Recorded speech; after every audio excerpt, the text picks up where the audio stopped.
show you. I had the wall here initially.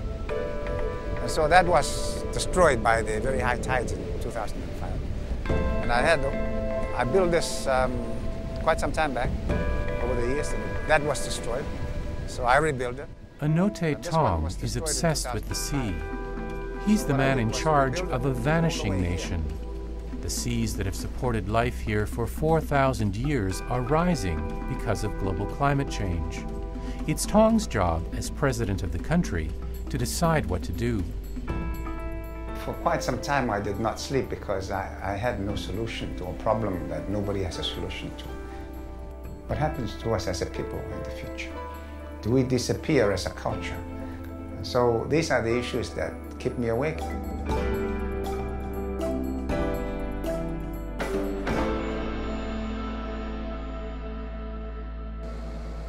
Tong must decide the fate of his people. Should they stay and fight or evacuate their island home? Tong's nation is called Kiribati, 33 atoll islands stretching across the Pacific Ocean, 7 hours flight from Australia, 10 hours from the United States. Strips of land on the edge of the world so low that from the water they seem to vanish. In Kiribati, it's very hard to see the next island. 10 kilometers out or even 15 kilometers out, you can no longer see land. So how we located this, we use the reflection from the clouds. So that's how we navigate. Over there is Mayana, the next most immediate, which is my island. So that's where I go fishing when I go trolling. At his home on the island of Tarawa, the country's capital, Tong admits he has little time to fish these days. Since elected president in 2003, he spent much of his time sounding the alarm that his country is disappearing. Already we have whole villages being washed out. There is no running away from the reality that the sea is rising. There is no running away from that reality. These images shot during a storm in 2005 are an example of what Tong and his people are fighting against. As greenhouse gases warm the planet, water expands, waves grow stronger, and seas rise higher, as much as 2 meters by the end of the century, says one study from the University of Colorado. For the country's 108,000 residents who live on narrow strips of land just 2 meters above sea level, it's a trend that spells disaster. We had one single large island. I think it might be possible to put seawalls around it, but it's virtually an impossibility given the geography, structure, and the scatteredness of our islands. And so where does that leave us? We have to face the reality of it. And the reality seems to be that we have to relocate. The question is, how do we relocate? In 2008, Tong took his dilemma to the United Nations. Mr. President, on climate change, while the international community continues to point fingers at each other regarding responsibility for and leadership on this issue, our people continue to experience the impact of climate change and sea level rise. Here we were confronted with a number of countries wanting to achieve more economic growth and arguing the case that, of course, they must not be tied down to these stringent obligations. To me, it's offensive, it's insulting, because it's so insensitive about the fate of a people. The people of Kiribati arrived on these islands 4,000 years ago, one of the last stops in humanity's migration out of Africa. The islands they settled stretched over an expanse of ocean the size of India. It's here at the southern tip that fishermen like 23-year-old Rabita Yobate feel the threat of global climate change most.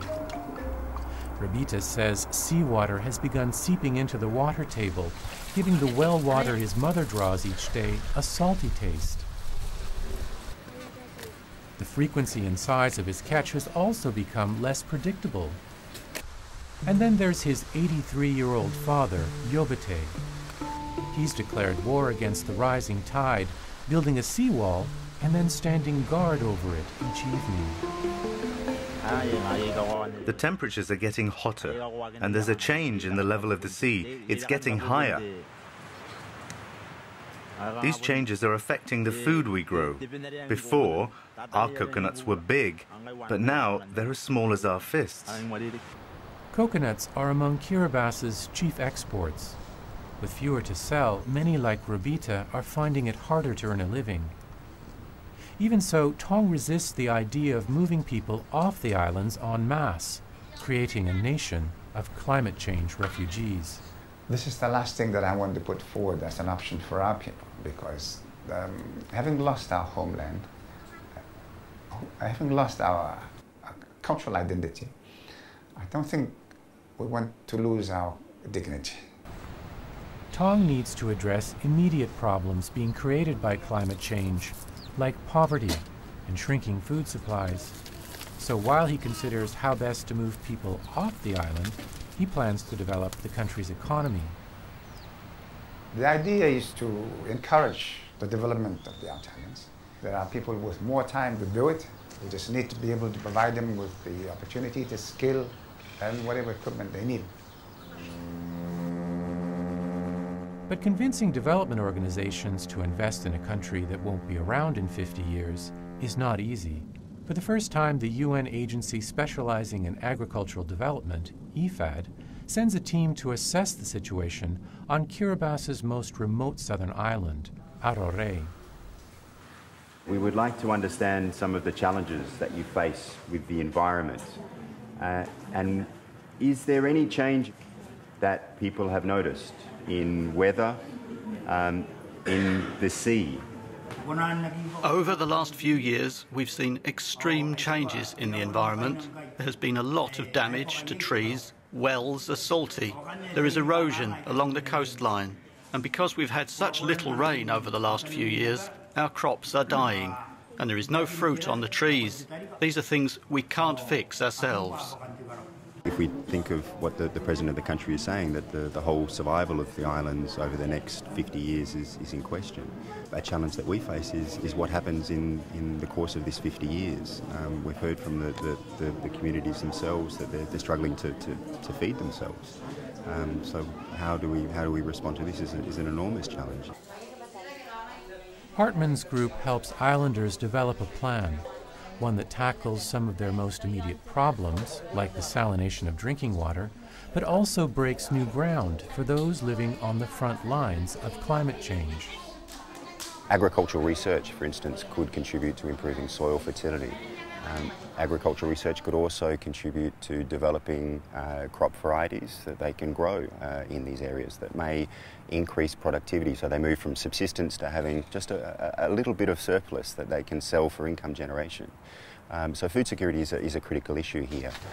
This agricultural research center has been set up to identify food crop varieties able to tolerate rising temperatures and grow in salty water. Tong hopes to turn islands like Arore into centers for food production, growing crops that could help feed populations on other islands where the impact of climate change is advancing much more quickly. But these are just temporary measures. Tong says the real challenge is to make those countries contributing to climate change take responsibility for its effects. We will be victims regardless of what happens. And we're just the ones on the front line now.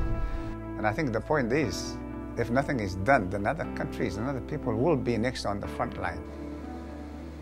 When do we start to sacrifice our standards of living for the sake of the future of this planet? The biggest challenge that I want to throw is, what are you going to do about the people that have become victims? This represents the single biggest moral challenge to humankind. And if it doesn't respond to this, then there is no credibility to anything. On the edge of the world, a nation's people wait. In just a few decades, they may have to leave these islands for good. And what was, 4,000 years ago, the end of humanity's global migration could see the start of its retreat.